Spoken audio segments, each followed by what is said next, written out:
Hari Hari Hari Krishna Krishna Hari Hari Hari Ram.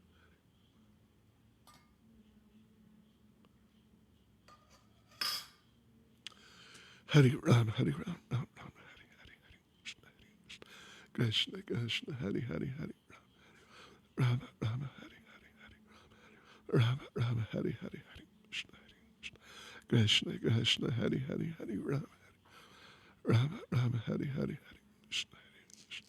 Krishna Krishna Hari Hari Hari Ram Ram Hari Hari Hari Ram Ram Hari Hari Hari Ram Ram Hari Hari Hari Ram Ram Hari Hari Hari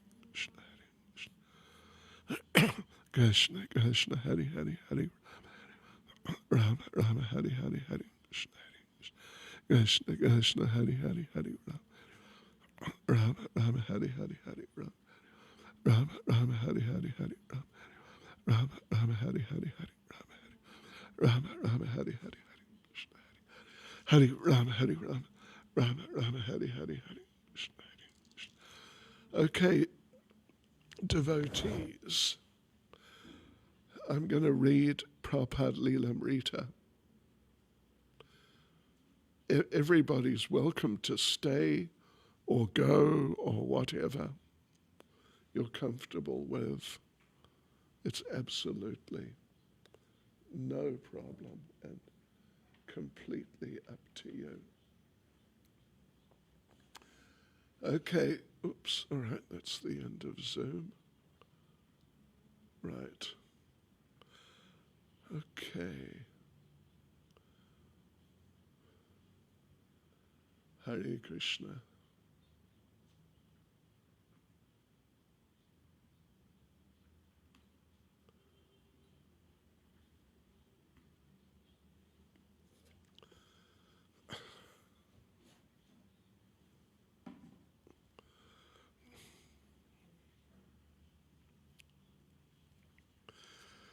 So devotees, we are in Srila Prabhupada Lilamrita, Volume 3, Chapter 4, beginning of Chapter 4, which is titled, Our Master Has Not Finished His Work.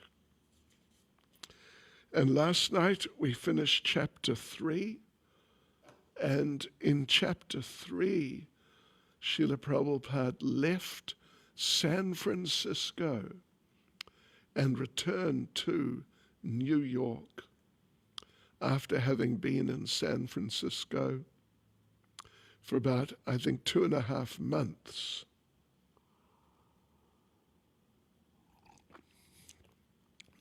But things in New York had become fairly chaotic due to the attempt to purchase a building with no money, or not no money, but with very little money, relatively, and dealing with real cheaters, real rascals. So now Prabhupada has just landed in New York. Nama Om Vishnu Padaya Krishna Prestaya Bhutale Shrimati Bhakti Vedanta Swaminiti Namane Namaste Saraswati Devi Gauravani Pracharne Niravishesha Shunyavadi Paschatyadesh Sri Krishna Caitanya Pramanityananda Shri Advaita Gadadha Shivasadi Gaura Bhaktavrinda Hare Krishna Krishna Krishna Hare Hare Hare Rama Rama Rama Hare Hare. There was no warning that Srila Prabhupada's health would break down, or if there were, no one heeded it. As he moved from his devotees in San Francisco to his devotees in New York, no one passed any words that Swamiji would slow down. After the 5.5-hour jet flight, Prabhupada spoke of a blockading, quote unquote, in his ears. But he seemed all right. He didn't rest, but went straight through the festive airport reception into 3 hours of strong lecturing and chanting in the storefront at 26 Second Avenue. To his New York disciples, he appeared dazzling and lovable, and by his presence, his glances, and his words, he increased their Krishna consciousness. Well, I can say also from my own experience of traveling multiple hours through usually through some sort of different time zones to some degree, but sometimes like really major time zone changes. And you arrive, and oftentimes the devotees are just ready for action. Yes, let's just do a program. Yeah, sure. And so you have to get used to that if you're going to be a traveling preacher. Yes. To them, his advanced age, now nearing 72 years, was but another of his transcendental features. He was their strength, and they never thought to consider his strength. In the temple, speaking from a new dais behind a velvet-covered lectern, Prabhupada said, "In my absence, things have improved." New paintings hung on the freshly painted white walls. Otherwise, it was the same tiny storefront where he had begun his International Society for Krishna Consciousness.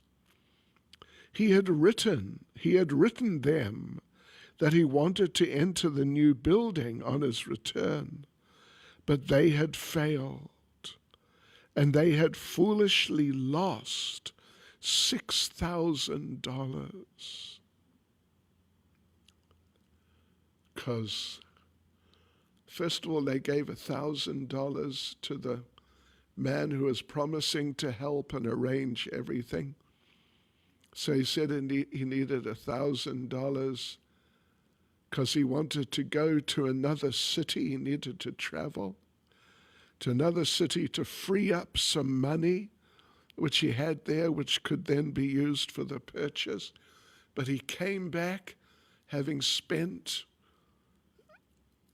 not the whole $1,000, but maybe $300, came back empty-handed. Then he introduced them to this one man, whose name I forget, who was big, multi-millionaire apparently. Huh? The Price is the one who's introducing them. He's the one who took the $1,000. So, yeah, he told them that this other man whose name I forget, he may just buy it for you. $100,000 building. And the deposit on the building, they said, was $25,000, like advance payment. They had 5.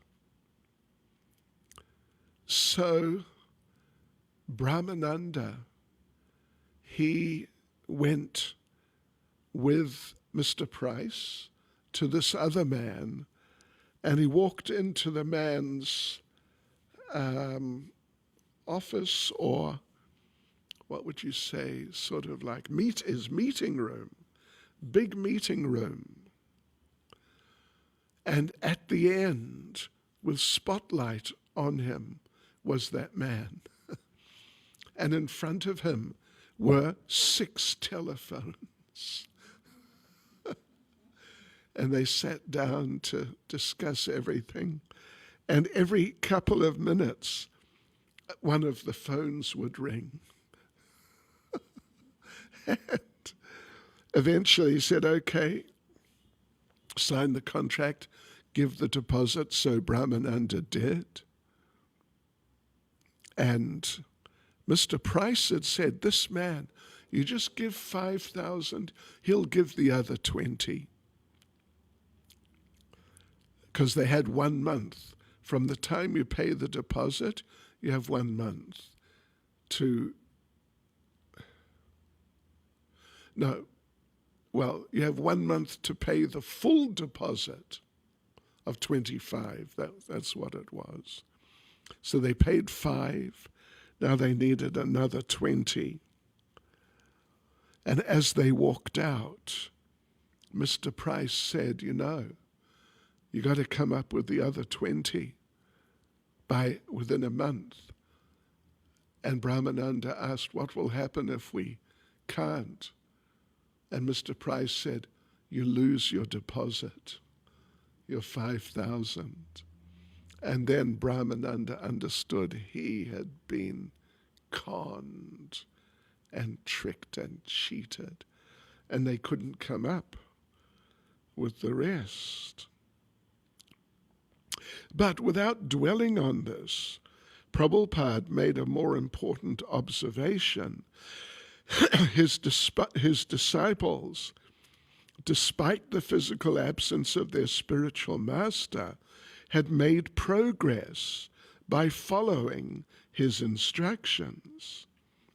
As he sat looking happily at the freshly painted walls and the bright faces of his disciples, Prabhupada explained how one obtained expertise in Krishna consciousness by submissively following the spiritual master.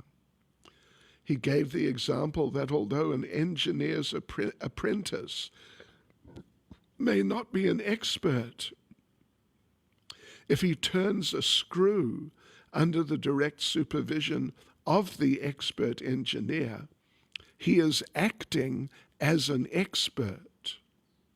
That's good, isn't it? Many of the devotees were relieved to hear this. They knew that giving up material desires was difficult and that they weren't going to become completely pure devotees overnight.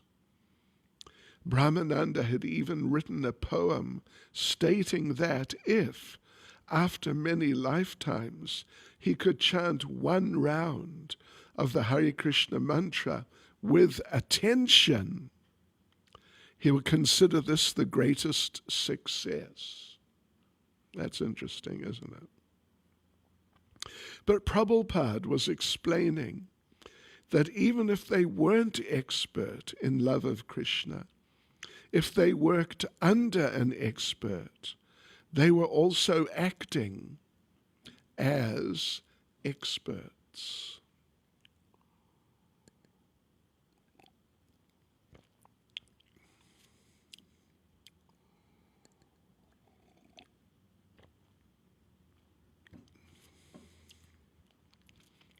The next morning, with the fanfare of Prabhupada's arrival past, it became apparent just how dependent the devotees were on their spiritual leader. The attendance was down to the 12 or so regulars, and Prabhupada silently entered the storefront and began to lead the chanting. But when the moment came for the devotees to sing in response, and Prabhupada heard their first chorus, he looked out to them, startled and compassionate. Now he could hear they were weak, more like croaking than singing. They had deteriorated in his absence. The kirtans had changed while he'd been away, and now he was hearing what the devotees were like. Helpless souls croaking without joy or verve. Wow, amazing.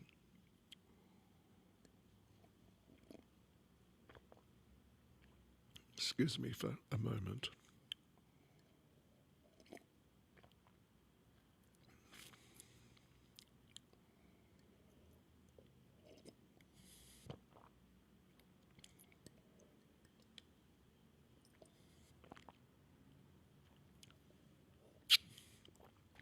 Excuse me, please. Srila Prabhupada lectured from Caitanya Charitamrita. When flying from San Francisco, I noticed that the plane was flying above an ocean of clouds. When I came from India by boat, I saw an ocean of water, and on the plane, I saw an ocean of clouds extending as far as you can see. Above the clouds is the sun, but when we come down through the clouds and land, everything in New York is dim and clouded, but the sun is still shining. Those clouds cannot cover the whole world. They cannot even cover the whole United States, which is no more than a speck in the universe. From an airplane, we can see skyscrapers as very tiny. Similarly, from God's position, all this material nonsense is insignificant. As a living entity, I am very insignificant, and my tendency is to come down. But the sun doesn't have the come down tendency. It is always above the clouds of Maya. A new boy raised his hand. Why is it that one person, one soul, comes to Krishna and another doesn't? It's one of the age-old questions. Sure. Oh, yeah. Prabhupada replied with another question. Why is one soul in the Bowery and another has come to the Krishna temple? He paused, but no one could reply. Because, he explained, because one wants to be here and the other doesn't. It is a question of free will. If we use it properly, we can go to Krishna. Otherwise, we will stay down in the material world. Everyone had something to ask Swamiji. Throughout the day, devotees would be in and out of his room asking practical and philosophical questions. And they took up their old ways of reciprocating with him. Once again, Prabhupada was telling Achyutananda what to cook for lunch and explaining to him that an expert servant learns to anticipate what the master wants even before he asks for it. Or that, Prabhupada said that the first-class disciple knows without asking what to do for the spiritual master. Second-class disciple has to ask and then gets the information and then does what he or she is told. Then the third-class disciple asks, is told, but doesn't do what they're asked. Something like that. Has difficulty doing what they're asked. Satsvarup came in to show Prabhupada the latest typed manuscripts for teachings of Lord Caitanya. Although there was no difference in Satsvarup's assignment, now that he was face to face with Prabhupada, he realized he had to type and edit more seriously. He asked whether he could resign from his job at the welfare office. Prabhupada said, no. Jadharani continued painting in the outer room of Prabhupada's apartment. Casting shyness aside, she asked him many questions about how to paint Krishna. How is Lord Vishnu situated in the heart, she asked. Is he sitting or standing or what? Prabhupada replied, oh, for that you have to meditate for thousands of years. Jadharani stared at him in dismay. Then Prabhupada said, he is standing. And she went off happily to paint. When Jadharani complained of weak health, Prabhupada asked Achyutananda to see that she got milk twice a day. Looking through the window that opened into the outer room, where typing, painting, and sometimes even construction went on, Prabhupada watched Jadharani one day as she worked on a painting of Lord Chaitanya's Sankirtan party. Just as she started to paint the words of the Mahamantra across the bottom of the painting, Prabhupada called through the window, don't put the Mahamantra there. But you told me to put it there, she said. I've changed my mind.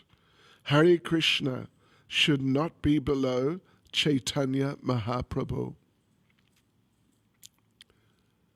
I can tell you one little story.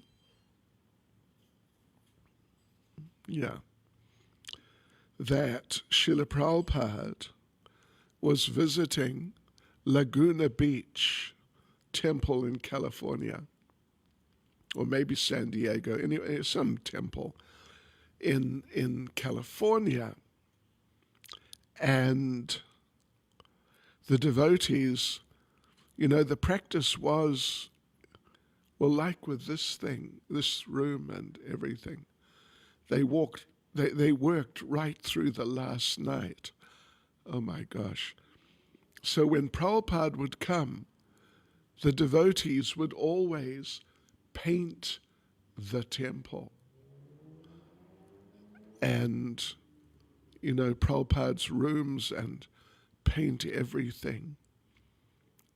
So they painted everything.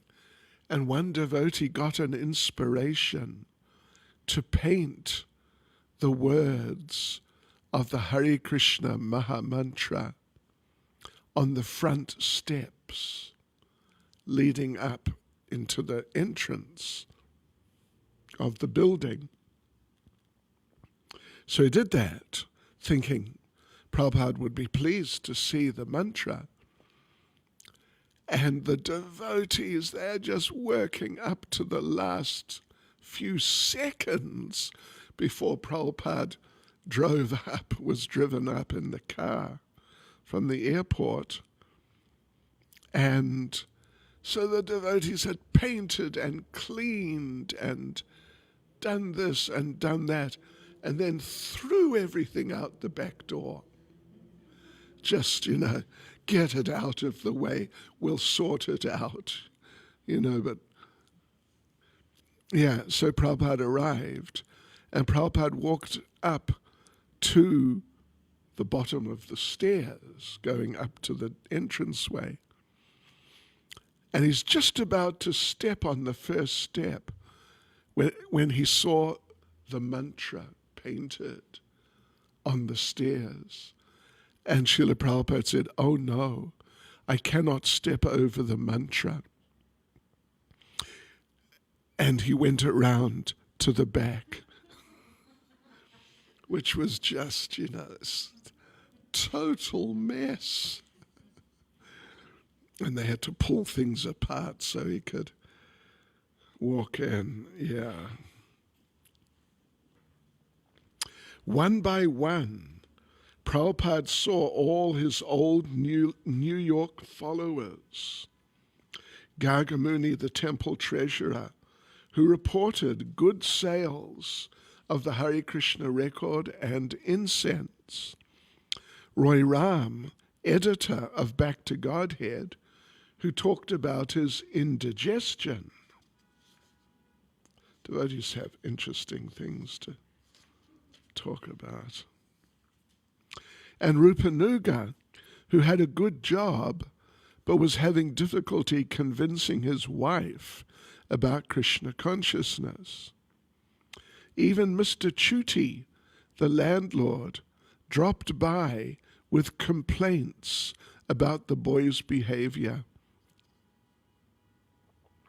Prabhupada also met Michael Blomert, a newcomer. Michael had been seeing a psychiatrist as a result of devastating drug experiences. When he had begun coming to the temple, his father and mother had thought the Swami another evil force. On meeting Swamiji, however, Mrs. Blomert accepted his authenticity, although her husband remained doubtful.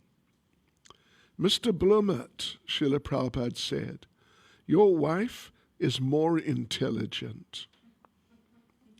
Mr. Blomert said he wanted his son to help the world in a more practical way by becoming a doctor.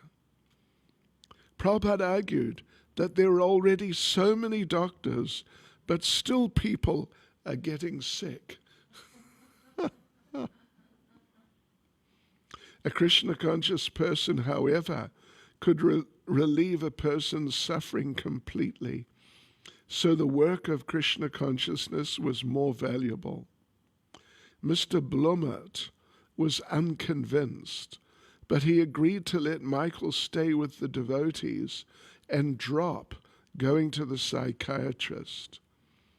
He came to respect the Swami, even though disagreeing with him.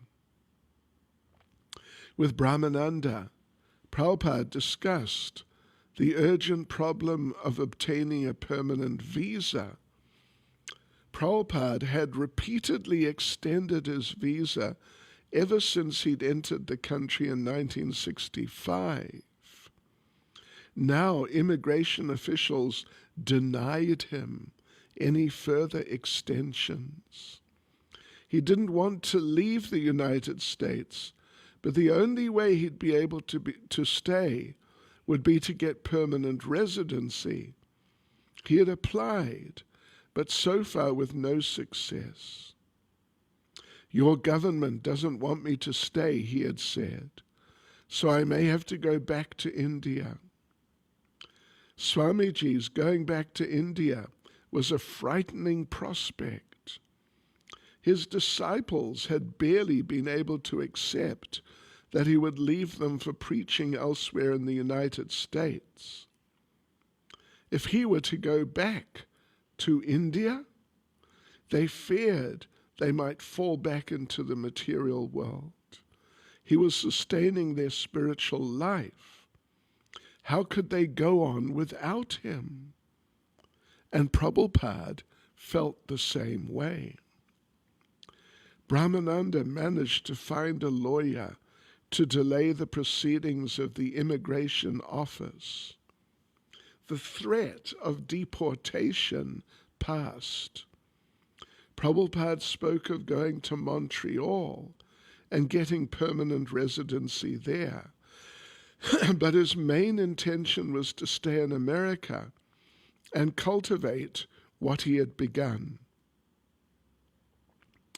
Brahmananda reported to Prabhupada about printing the Bhagavad Gita. The manuscript was ready, and they were considering the costs and where to print it, even though they didn't have enough money to publish the book themselves. They hadn't seriously attempted the arduous process of finding a publisher, but Prabhupada pushed Brahmananda to do so. He said, "The only hope is that I have my books." Brahmananda also talked with Prabhupada about the $6,000 he had lost to Mr. Price. Prabhupada insisted that they prosecute the culprits. He sent Brahmananda to speak with various lawyers and also to tell Mr. Price and Mr. Tyler that His Excellency, that's what Mr. Price called Prabhupada, Your Excellency, His Excellency was back and would take them to court. At that they relented. Mr. Tyler refunded most of the $5,000 deposit, and Mr. Price returned $750 of the $1,000 he had wheedled out of Brahmananda. The legal services had cost more than $1,000, so that was lost. But Prabhupada said that when dealing with a tiger, you can expect to get scratched. In a letter to Kirtanananda in Montreal, Prabhupada described the successful termination of the Price affair. "You'll be glad to know that I've been able, by grace of Krishna, to recover $4,227 out of the $5,000 gone in the belly of Sir Conman Fraud Price." Sure. Okay.